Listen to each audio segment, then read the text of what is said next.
We are live with another edition of Breaking Into Cybersecurity. It is CISO Thursdays on Veterans Day, and our favorite veteran in the world no. is here with us.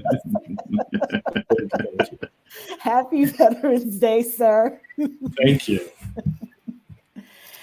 OMG. So, how is everyone doing? We're doing an Ask Me Anything today. Well, first, what am I doing? I'm introducing myself. Renee Small, cybersecurity super recruiter, helping awesome leaders hire great talent. Please do a couple of things. Subscribe to our YouTube channel.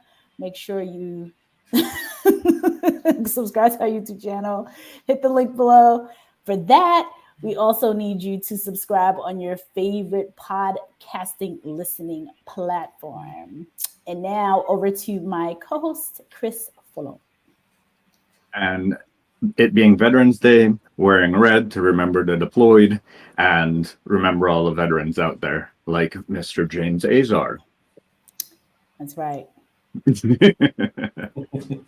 James Azar. How's it going, Renee? Chris? Happy Thursday. Happy Veterans Day. It's a good day to be alive, ain't it? Absolutely. It's a good day to be alive. I think, we live in the greatest country on earth. So, whenever days like this come along, all I've been doing all day is doing this. Just I know. I need a little flag. My mom has this big, huge American flag that she will put up. Takes up the whole front. I need a little one. I want to get a huge one that's the size of my front door. She has. You mean a car dealer? Yeah. If the HOA rules doesn't let me put a pole more than 8 or 10 feet in my neighborhood. Do they specify the ground clearance? I'm thinking I'm from what you put it on. No, they don't. That's the thing. So I'm thinking I'm gonna make a little molehill, a 10-foot hill, stick an 8-foot thing on it. Somebody will see anyway. Stephen Upshaw, good morning, Stephen. Good morning. Today is an Ask Me Anything day. So feel free to ask us anything. Stephen, you've been awesome about coming on and engaging with us. So it's fantastic to see you. If other people are here, let us know where you are joining us from. Let us know. Put that in the chat. Where are you listening or watching from? It's we talk often about AMA, right? As we wait for kind of people to join, and it is Thursday, and a lot's going on a day like today. It's also right before Thanksgiving, right? You ever notice how Veterans Day is in the same month as Thanksgiving? Yes, every year. Yeah. It's pretty cool. It's pretty cool. So James, what are some of the things that you do to honor the veterans in your family or that you've known throughout the years? What are some of the things I do? Oh man, I raise money. So this year, I really wanted to do kind of a telethon today, and bring on a bunch of people. I know Jax and Josh were doing it. I was on theirs an hour ago, but and raise money for a veteran cause. Obviously, bandwidth and a baby being a month old has kind of hindered my ability to do that. So that's kind of off this year, but I typically tend to spend time with fellow vets. So tonight we'll do stuff and hang out. We typically go grab a drink. I think this year is extra special because of my kid, right? So Veterans Day has a different meaning this year, I think, than many of the other ones that have come and gone. But when he gets older, it'll be greater to share stories, right? So young. Cool. That's awesome, James. Well, for anyone in the live audience, if you want to come on, just hit us up and we'll bring you on today, and you can ask your question. Exactly. We'll bring you on live with us. So David Bryn says, hey, Renee and James and Chris, I've been slacking, but I'm back making the rounds again. Great to see you back, David Bryn. Scott is in Saugerties, New York. Is that how you pronounce it? I don't know. It's probably got a New York twist to it, right? It's like Saugerties or something. Like it's got like a little like New York thing to it, right? Like it just nothing in like you and I would look at New York and we say New York, but a New Yorker would look at New York and be like New York, right? Yes, sir. My home state. And Paul says, thanks for giving me a hard act to follow on the live stream. I did not know you was coming after me. Had I known, I would have downplayed it, man. I'm sorry, Paul. Oh my gosh. Sarah says, good afternoon from Jacksonville, Florida. Hey, Sarah from Jacksonville. Good to see you here. Who is this? Good afternoon. Good afternoon. All chiming in from New York City. Hey, Renee, my old coworker. Who is that LinkedIn user? I got to go find out who that is. Identify yourself now or be banished from live stream forever. Oh my gosh. Okay, so we have Will from hey guys, UK here. James, your anti-British sentiments tend to make me chuckle, also reflected on your t-shirt. I'm just saying, I don't have an anti-British sentiment. I really like the UK. If, you know, following a 95-year-old queen is a thing, right? Paul. Paying taxes to a monarchy, not having any freedoms. Welcome. You are so Thanks funny. to the awesome team for having me. Yes, thank you. I did not catch. How did your live stream go after I got off, man? I didn't get choked up this time talking about, you know, my family members. So that's a bright side, right? I'm doing Veteran November in a small kind of move this year, and Paul aired yesterday. He kind of kicked it off, and I've got Josh Copeland coming up in about less than an hour, and yeah, yours was good, man. It was heartfelt. It was magnificent. Well, I mean, I definitely had to raise that standard, right? You know, bringing it from the heart is the best way to do it. Yeah, it is. Always from the heart. Awesome.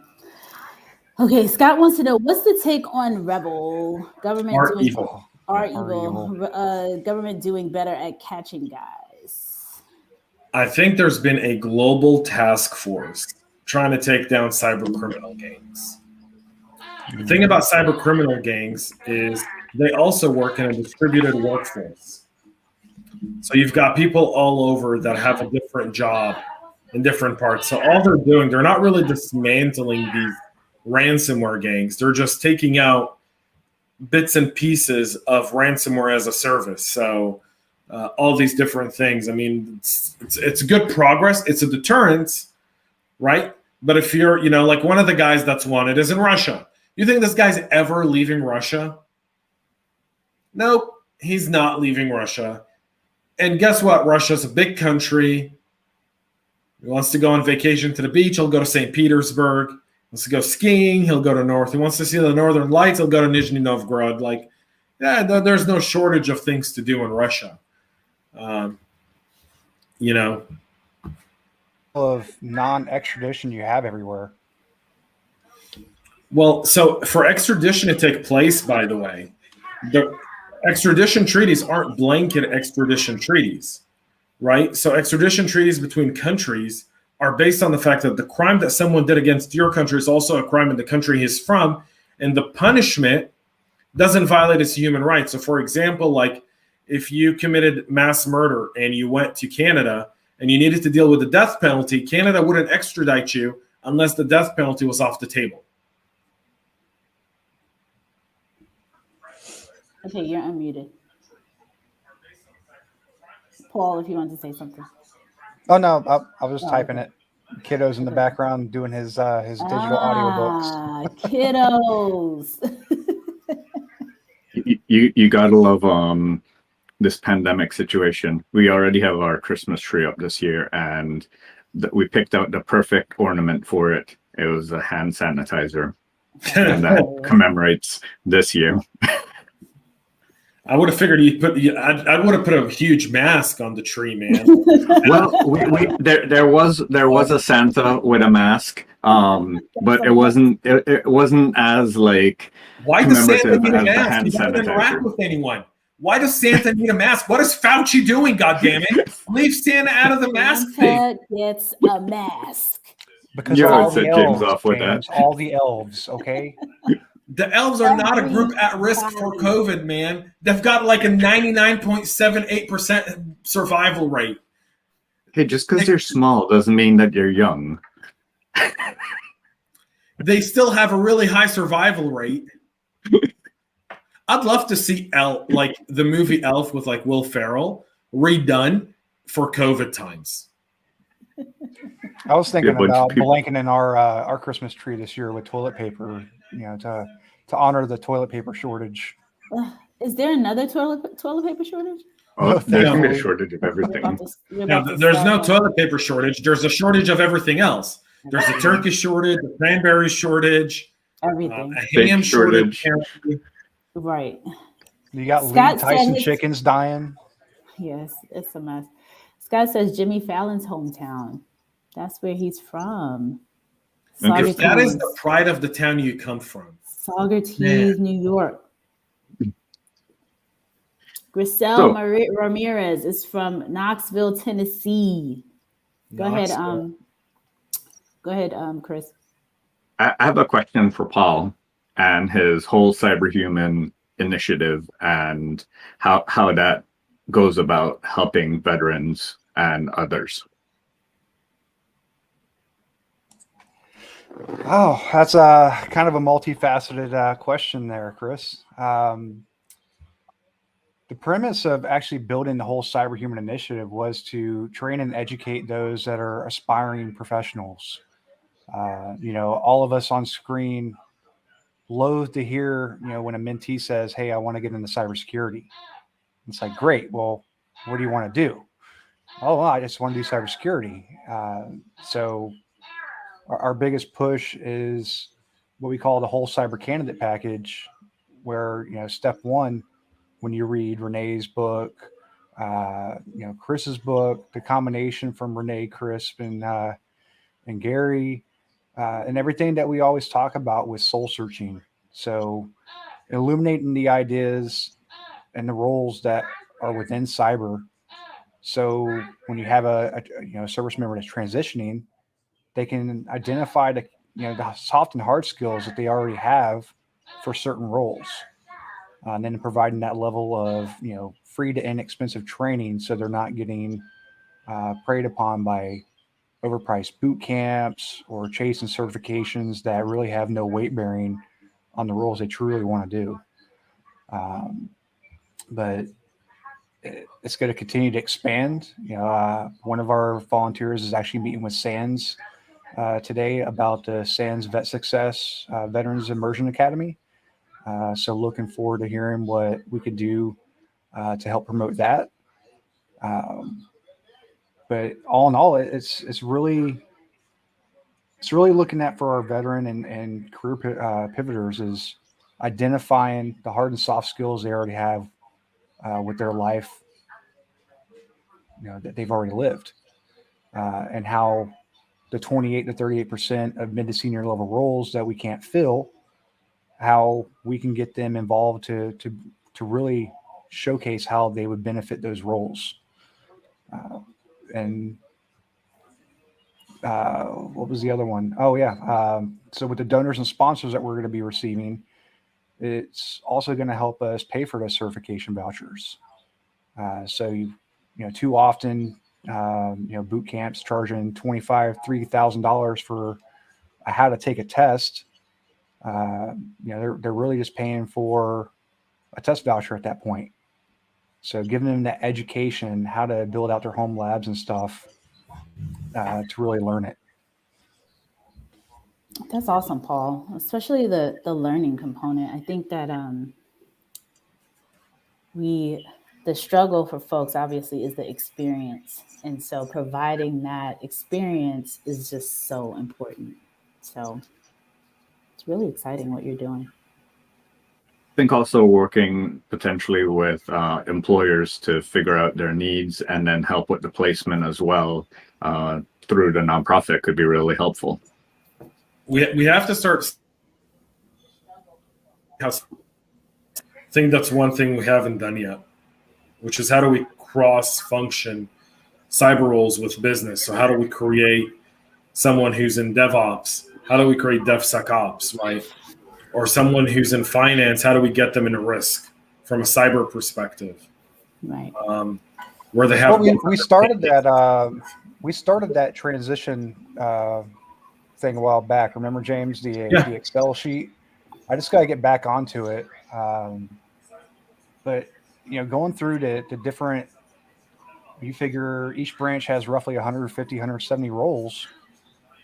It is building that kind of KSA map of what they have in their role. Yeah, but Paul, I want to point out one thing, man. Not everyone who does a military role wants to do that same role in civilian life, right? And a lot of people kind of look at their military role. Now, that's great for it's great for mapping skills. Here are all the skills you've acquired doing, this MOS in the military. But now let's do another ASVAT and let's figure out what you really want to do for the next 40 years you're going to be in the workforce, right? Or the next 20 some odd years you're going to be in the workforce. Because literally, if you're a 20-year vet, you've spent 20 years in the military, you leave the military, let's say at 38, 39, somewhere along those lines, or you could be in your early 40s, and you've probably got another 25 years before retirement. So you're literally doing an impromptu, like in all aspects, a mid-career change. And not everyone necessarily wants to take what they did for 20 years in the service and do it in civilian life. And a lot of times, and we see that, by the way, with people who are leaving cybersecurity jobs in the military. They don't want to do the same job in the private sector in cyber. They kind of want to go and do something a little different. One, because they realize that they don't have all the advantages that they do doing what they did in the military, right? Having kind of that carte blanche to really go out and kind of do the kind of stuff that, the NSA does, or Cyber Command does, or FBI cyber, or Navy cyber, Air Force cyber, Army cyber. So they don't get to do that. And then the other part of it is, they may want to kind of transition to a simpler lifestyle once they discharge. I think that's also critical. And I think that's part of what you do, Paul, that we've really got to map those out. Yeah, I mean, it's definitely critical, especially, you nailed it, right? So you got a Navy machinist mate or an engineer, and they don't want to go turn wrenches for the rest of their life after they retire. But having the idea to say, hey, you've worked on ICS equipment, let's train you how to secure that stuff. And then help bridge apprenticeship programs within critical infrastructure that would benefit highly with veterans, because that's a mission that they understand, they love. They're protecting something. The industrial control system, the ICS SCADA systems that we so heavily rely on, where we're trying to fill that backlog, the greatest shortage, if you talk to any CISO in any major power company, water company, is not cyber talent, but it's cyber talent who actually understands SCADA systems and understands industrial control and understands how these systems operate, right? And how electricity gets to, person X. I would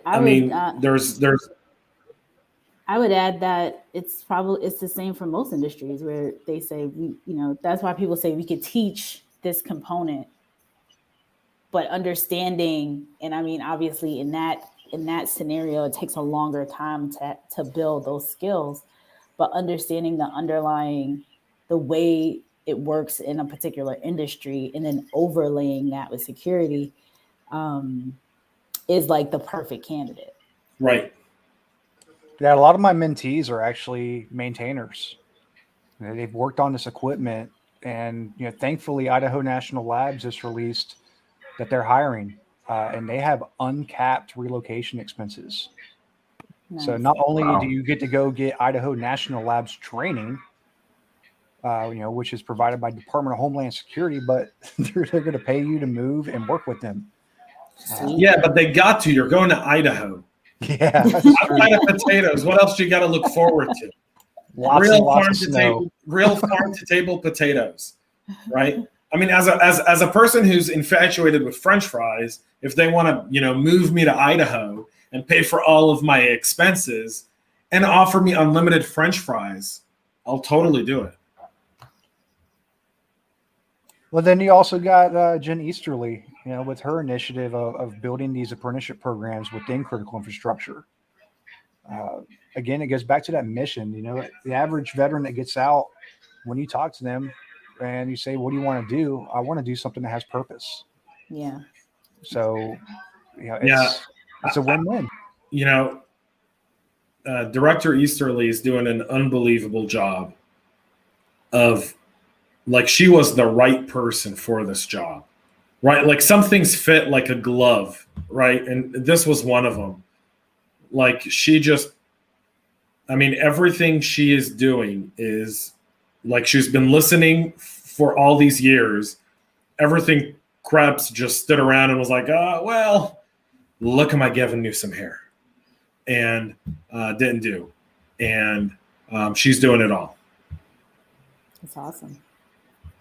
So Will says large model of the virus for the top of the Christmas tree instead of an angel. I disagree with that. You should still put an angel on top of your Christmas tree. The virus is not. I have a star. It's a red star. It's a red star. Is it communist by any That's chance? what I was about to say. What is going on? You're wearing red communist. today. A little bit ago, you were, before we went. Remember the deployed. Remember the deployed, okay? He was fully Comrade masked. Christophe. He was like incognito. Now we're starting to all really black, understand where everything. Christophe comes from, right? He's like, You guys are gonna make my clearance get pulled. Everyone, I hail from Russia.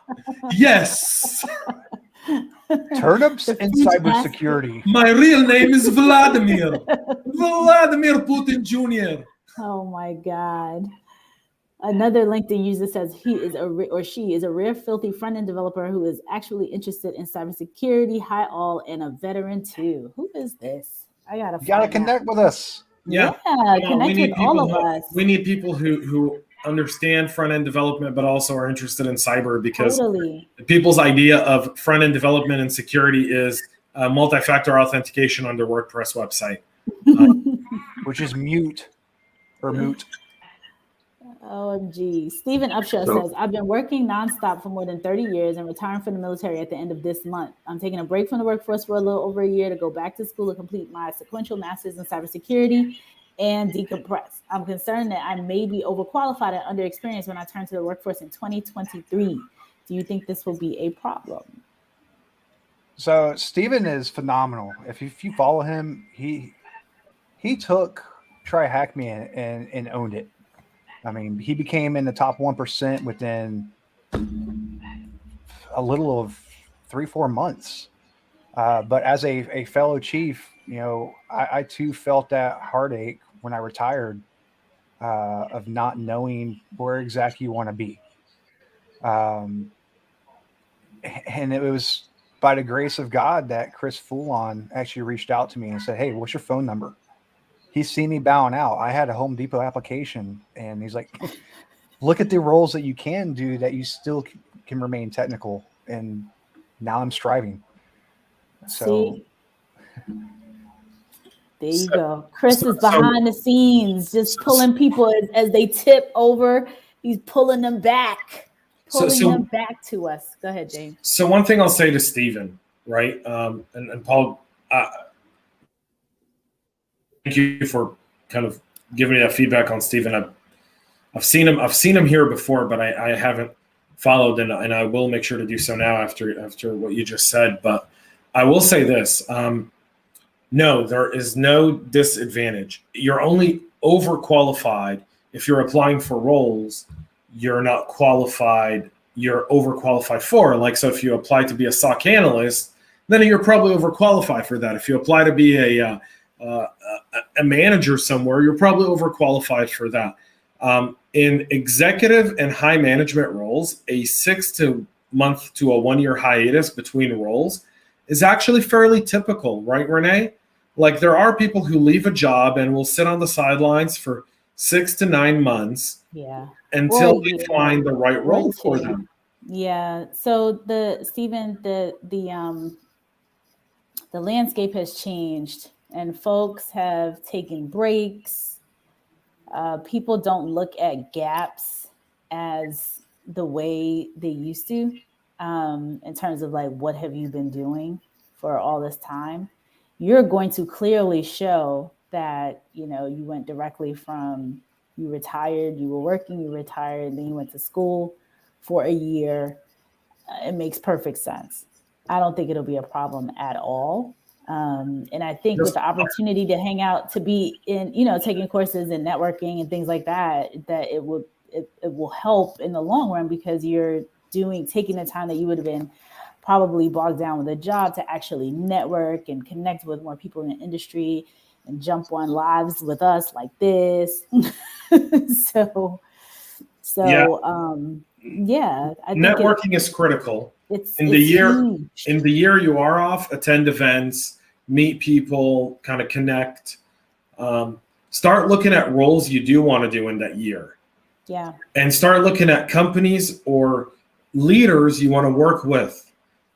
So kind of start reconning some CISOs that you may want to be like, you know what, I want to be part of this person's team after 30 years, because they've got something that would help me, that would challenge me, and it would continually help me learn and become better, and maybe set me up to take a more senior and leadership role in a few years down the road. So that's what I would do, Stephen. If you're doing that time and you're taking that time, really not only invest in your education and decompress is really critical. I mean, I think when I left the service, I don't know about you, Paul, but I took I think 4 or 5 months, and I didn't do pretty much anything, man. I just, for me, it was 3.5 months. I did nothing. I literally got in my car at one point, and I was just like, I need to decompress, and I started driving, and I drove from Colorado to New York. Oh my God. That's quite a trek. Yeah, and here's the thing. This was before cell phones and GPS, right? So you kind of I got on Highway 70, and I was like, well, let's just see where this goes. And and there you are. And along the way, I just, you see signs. But this was before, MapQuest gave me a crazy route. All I wanted to do was go to this girl's house, and it ended up taking me to New York. Oh my gosh. Oh, another thing I wanted to say, Stephen, is yikes, I lost my thought. What was I going to tell you? Oh, utilize your career services. So wherever you're doing your master's, they typically, hopefully the universities are having internal career fairs, they're having that. So they don't only look for, especially since you're doing a master's, they look for folks who are experienced. So, when you think of a typical standard, undergraduate career fair, looking for your standard undergraduate student. In this type of environment with your master's program, I don't know where you're doing it, but hopefully there's career fairs that align to it. And that's also another way to either get comfortable interviewing and or find an opportunity. I think people overlook that so much. Dig into whatever your school is providing. Well, I would say too, with go ahead, Chris. Sorry. No, I was going to let you go. Taking the fact that you've been managing people and leading people for 30 years, look at some of the initiatives. I know Jen Easterly posted that, for Virginia and the DC area, she's looking for a chief persons officer, dealing with cybersecurity, and those are a lot of strategic alliance and partnerships. So that might be a good nest egg, especially with your background and knowledge. I don't know. I don't know his background, right? Not to say that, but I would say, Stephen, you've given 30 years of yourself to this nation, and you've probably got a good pension to go with it and everything else that comes with it. Go into the private sector, because the private sector has more need for your knowledge than the government sector does. And not to mention, there's a ton of businesses within the DoD space, the defense industrial base companies that are supporting the government. If you want to stay closer to the government while still being private, and use that knowledge, use your network to help advance the initiatives of those organizations, as well as complete your mission. And then, as James mentioned earlier, use your networking, like find the individuals that you want to work for, or the companies that you want to work for, and talk to people there. That way you can have a right feel for if that's the right place for you or not, if that's the right role for you or not. And because some people will, in the end, like working in a big private company, or some people will decide, no, I want to go to a smaller space where I could be more flexible. I could do different things on a daily basis and not be concerned with just a small vertical of responsibility. Good points, folks. Okay, more questions here. So InfoSec Live had made some comments earlier that I put up, and when Paul was talking, they said, love this. They said the industry needs more people from other industries and backgrounds. Great points, Paul, when you're talking about all of your initiatives. Sarah has a question. I'm in the interview process for a risk management job with a DoD contractor for the Navy. Do you guys have any advice, insight for working in this kind of space? Also, happy Veterans Day. Navy. So, all right, Sarah, you're going to have to know a little bit of military jargon, Navy jargon. Paul's amazing for that. He can give you all the Navy jargon that you would need to know. I think you're going to find this to be probably your most challenging role you'll ever take on. I think anytime you go work for a defense contractor, you start to get into confines of DoD and military and government, and you start to realize, wow, we were like, a lot of stuff is a lot more complex than it should be. So, but keep your head up. You're going to take on a really good challenge, and good luck. Paul, you're in her neck of the woods, and you're Navy. So, yeah. So the RMF piece for the Navy side, with the ISSO rules, ISSM rules, risk analysis, it's going to be unique to that DoD vendor. A person that I hold value in following is Hope White. She does a lot of great things with federal resume building, and she does do a lot of connections with hiring managers that can help beef up your interview knowledge. But definitely understand the mission and operation of that DoD vendor and be able to speak to it. You are going to be met with a lot of acronyms, but as far as the work itself, you're going to be probably, on a program of office record project, and you just got to make sure that you're doing the risk analysis for that project. But don't shy away from it. Don't be scared of it. I think I can probably, if you connect, I can reach out to a few people that might get some insight to those roles with that specific company if you want to. Awesome. Sarah, hopefully that answered your questions. Steven says, thank you for all the feedback. Great points. Let's go back up here. David Brand. Chris just removed all of you from his security clearance verification connections. We weren't on there to begin with. He knew better. Has he traveled out of the country? Does Russia count? Yeah, all that stuff. Okay, Will says, agree, guys. Purpose is so important, in my opinion. It can be difficult to find it in cybersecurity, but if you believe in what you're protecting, whether that is a company and their assets or country, etc., then you will enjoy with more purpose. I agree with that. Marvin wants to know, are you all hiring current college seniors who are IT majors now?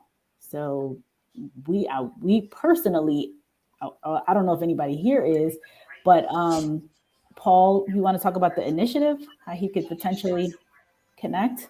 I don't know if he's available. Definitely reach out to wholecyberhumaninitiative.org. Follow us on LinkedIn. I would say that, a shameless plug for Stevenson Technologies Corporation. Definitely reach out to us. We are actively hiring ISSEs, for maritime and traditional. So, reach out to us. Perfect. Anybody else? No. Will says, wow, that's how one small conversation between Paul and Chris can entirely change someone's life for the better and forever. Yes. Chris is always like reaching out to folks behind the scenes, and I love it. Just paying it forward. So good at that. He's such a mentor. David Bryn says, Renee, would this be the right platform to get some insight from the others on scope and timing of exposing kids to network admin and cybersecurity skills, how that would progress, when's too early, or sequencing that information in the right way, bringing it down from college age to kids to start the process of creating an education of more aware digital citizens for a very future, very, very high tech workforce. So I'm going to remove this because it's covering our faces. Absolutely. I mean, that's what the whole initiative behind the whole Cyberhuman initiative. It's to create that connection at the K through 12 level, as well as for career pivoters. So we want to get that information down to the next generation so that they are able to process it in the right way, work with states, schools, local counties to help disseminate this information within the education system, and or other ways to reach out to them to make them more cyber aware. I think this goes to the maturity of kids, right? And we need to have that conversation because we're all created equal, but we all don't grow up equally. And meaning that some people tend to be smarter and catch on to things more naturally than others. Some people are natural athletes. Like, you hand them a soccer ball, a football, a basketball, or a baseball. They're just naturally good at it. Some people are really smart when it comes to studying. Some people are exceptional when it comes to math and science. And this kind of goes to the whole concept of how flawed our education system is right now in this country. And why that really needs to be the greatest change we do right now is we kind of group all these kids together. We don't really evaluate them. And if we do, we evaluate them based on state mandatory testing. We're not really evaluating the student. We're evaluating if the school and the teacher are doing the right job for that student. And what's happened is schools started finding all kinds of different ways to beat those numbers, right? So in came ADD and ADHD and all these special ed learning, and all of a sudden every kid's special because they're trying to reduce their statistics so they can continue to get funding. And so the cartel is at it, right? And it's time to really rethink that. And I think what David is talking about is really the whole point of kind of using that, I don't want to say that military system, but identifying what kids are really good at what. Now, that doesn't say that if someone's really good at science, they shouldn't study anything else. But maybe we should invest more in what their passion is, right? Still give them the life skills they need. So teach them to read, write, obviously, right? But if someone's a naturally gifted student, should they have gym 5 days a week? Or should they maybe have it once a week for an hour? Because the rest of the time, their brain is more stimulated doing something else. And someone who's a more gifted athlete, I don't think that they should be playing football all day long.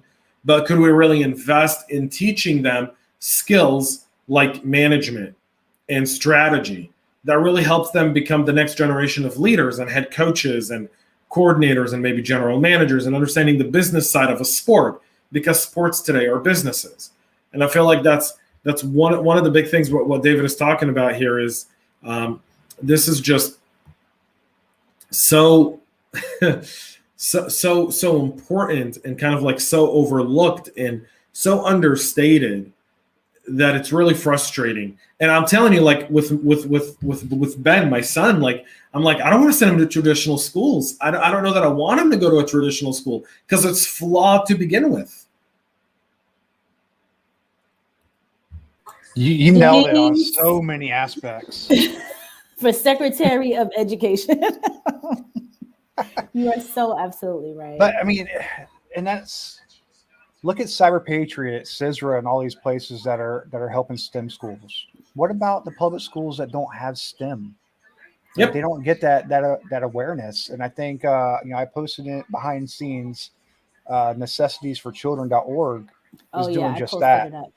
They are building out these kits based on Garfield to showcase at schools in Southeast Florida about certain things, right? Because let's be honest, if a child is playing Minecraft, you 90% bet that they're on Discord for that Minecraft or a Slack channel.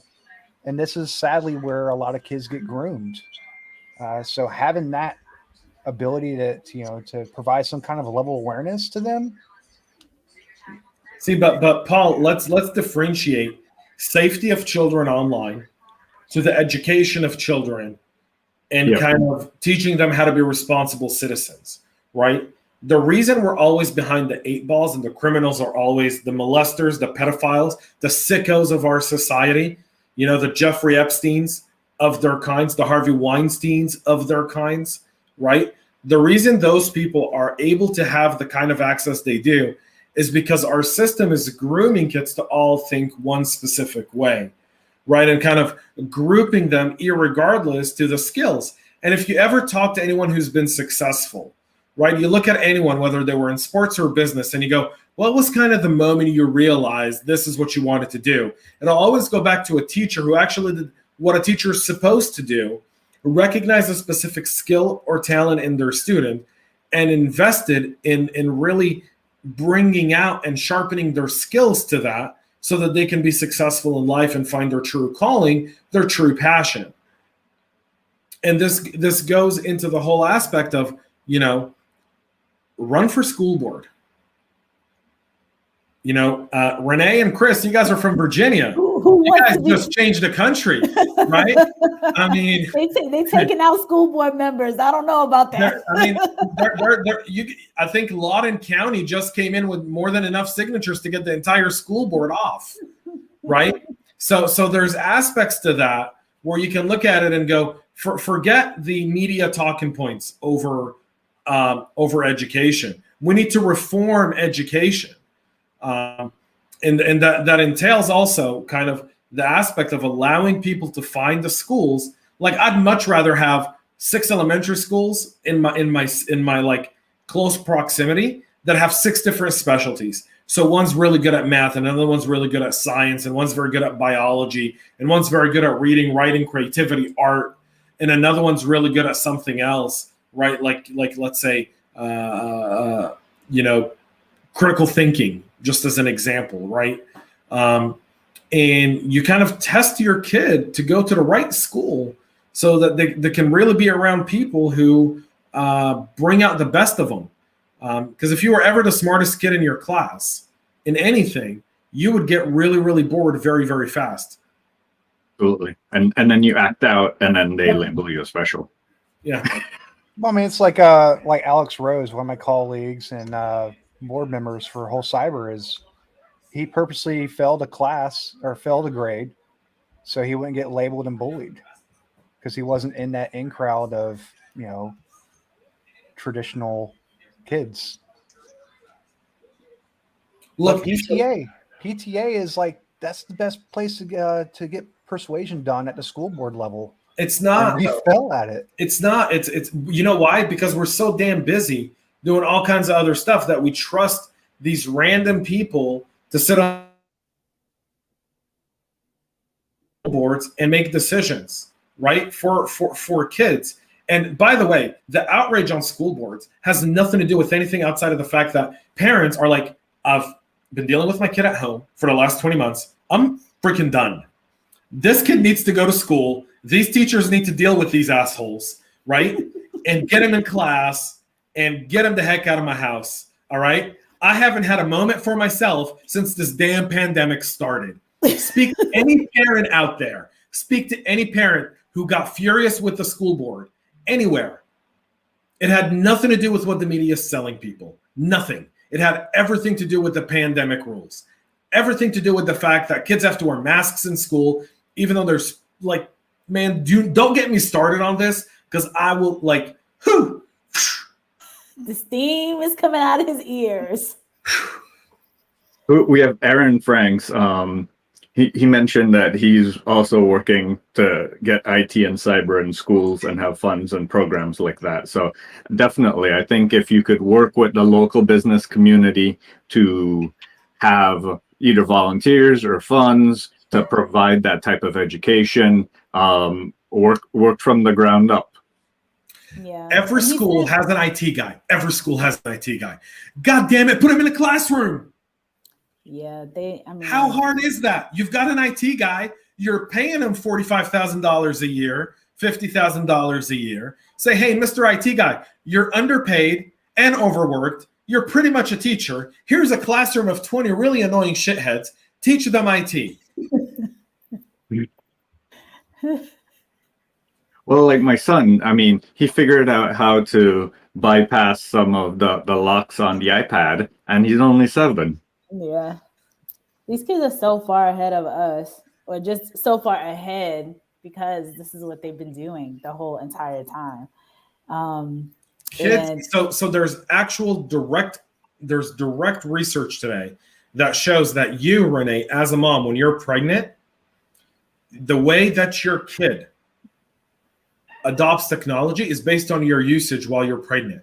See, your brain, you know, they say women have pregnancy brain where they start to forget stuff because the baby's eating up all your brain. Well, the baby's eating up your knowledge and experience. So when a kid sees an iPhone and instinctively knows what to do with a tablet or an iPhone when they're born, they're not overly smart. They've just taken your knowledge. They've actually done a download. Kids are born with some sort of like download within their brain already that's kind of teaching them how to breathe, how to think, gives them feelings and experiences. I mean, that kind of stuff is there's research that talks about this where they've, you know, studied pregnant women who just read and pregnant women who were just on phones. And the ones who read, when the babies came out, they were more fascinated by books than they were by digital devices and vice versa. Fascinating. But I think also, like, if you were the type to always use your digital device, you might be more prone to like, here, baby, like watch some videos while I take care of this, and rather than like give them a book and be like, here, read this. Am I wrong? Look, you're not wrong, but the human brain's a fascinating thing, man. Like the human brain does stuff that like we can't even fathom. I'm not smoking anything. Why does everyone I'm not smoking anything. I don't smoke. James is just on fire. See, Scott, this is when we get on fire, James. And when we're all in agreement, he puts heat, we get a pulpit out. I got to start getting like the little technology so we could get a pulpit, and then we could all have on robes and we could sing in the choir in the background and he could preach. Wouldn't be the first. I had a really good joke. Hallelujah, amen. I had a very good Jewish joke right there. Wouldn't it be the first time a bunch of Christians put on robes and cheered for a Jew?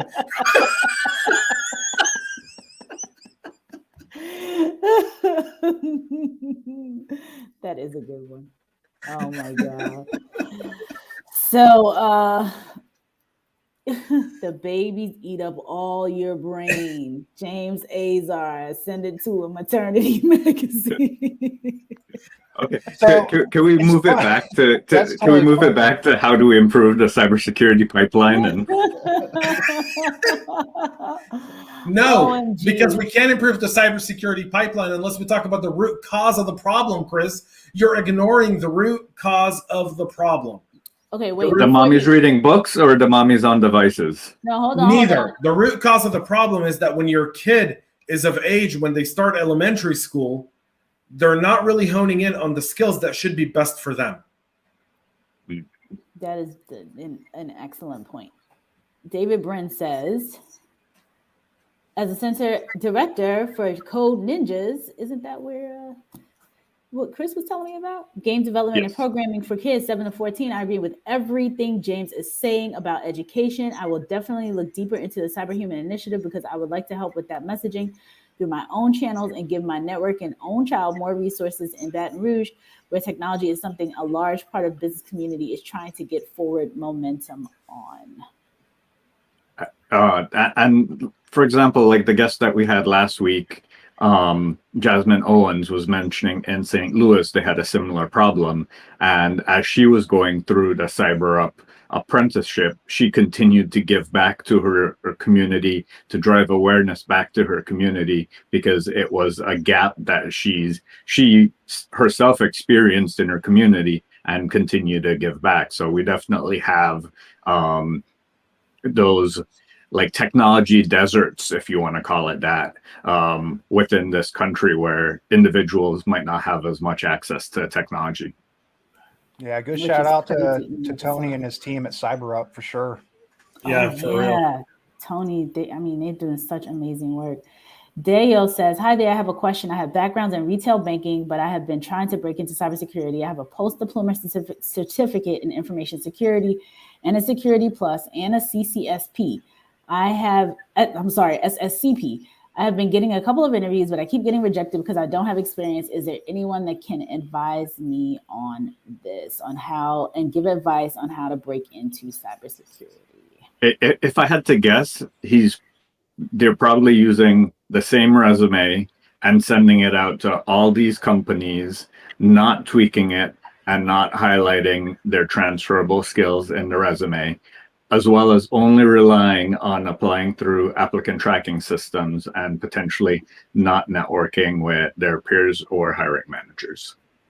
But he says he's getting interviews. So the resume is getting him through, but he's getting rejected because he doesn't have the experience. Well, experience is one of those convoluted areas, right? Because we talk about the home labs. That's where you can showcase your experience. What are you doing to, are you securing your home? Maybe you secure something in your home and you start helping out your neighbors. That's experience. Volunteering for some place like ISACUS chapter, or, places where you can get your name out that show what you're doing.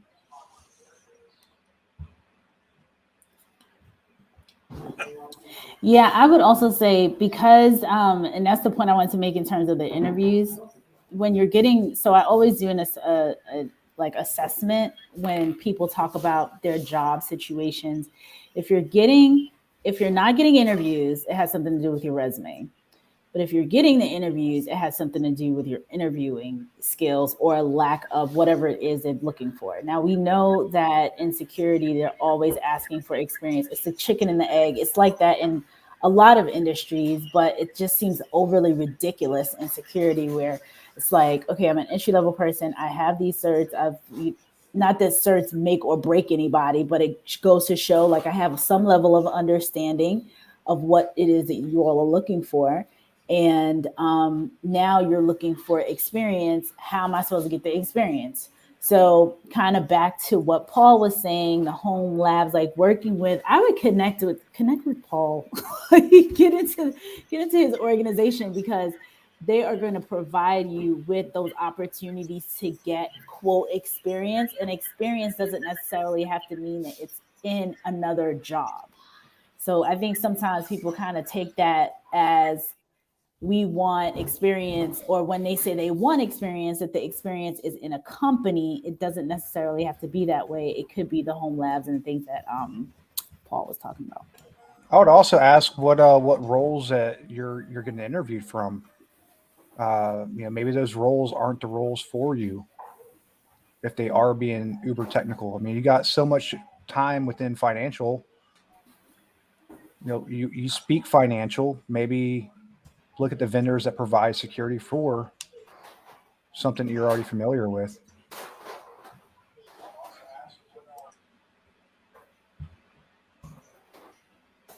Yeah, and the other thing I would say is find ways to talk to that experience. You see the job description, you can look at what you're looking for and be able to highlight those transferable skills. Okay, so he was getting interviews for information security analyst roles, which are supposed to be entry-level roles where you don't really need a lot of experience. It depends on the company. Yeah, it does. And it depends on the level. So one thing you should do is I've got a hard drop here at the top, but one thing you should do is go apply to work at MSSPs or MSPs. That's a great place. They'll hire you without experience. They'll stick you on the lines. You'll get it. You'll be spot on. A lot of times when you're going to companies and you're applying for an analyst entry-level role and you don't have experience, they don't have the time to really train you. But MSPs and MSSPs, they're trying to build a pipeline of talent because they need it, and they'll definitely give you a shot. So you may be just applying for like actual organizations, but don't dismiss vendors. And I've got to drop this. Yeah, many of those companies don't advertise in your typical places, right? They might not advertise on LinkedIn or Dice or Career Builder, but they'll have those job posts available on their website. So like do a Google search for MSSPs and you'll get a list. I know there's a top 200 list across the US, and then you could just look at that list and reach out to their websites or find individuals that work there. So Deo just wanted to know what the company's name was again, if you didn't answer it already. There wasn't a specific company's name. He was just saying to go to an MSSP in general. Right. So Deo, that's MSSP, Managed Security Service Provider.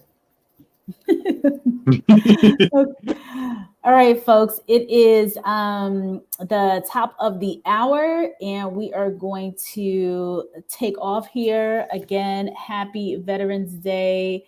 Thank you, Paul, for your service. Thanks to James for his service. We want him as Secretary of Education. And, just have a wonderful day, everybody. See y'all next Thursday, CISO Thursdays. And Chris, you have something tomorrow? Yes, I do have a podcast tomorrow with Stefan Woldoving. I probably pronounced that wrong, but he has an extremely interesting background coming from rural community farming and moving from Germany, from being a mechanic and coming into cybersecurity. Don't forget, we also have the Cyber Career Expo. Oh, when's that? Yes, we do have the Cyber Career Expo for veterans at 4 p.m. Tomorrow. Yes, wow. And we'll share the links in the comments. How did I not know about this? All right, folks, that's a lot of good stuff happening tomorrow. See everybody tomorrow and next week. Will says happy Veterans Day. Great info. Thanks, everyone. Bye.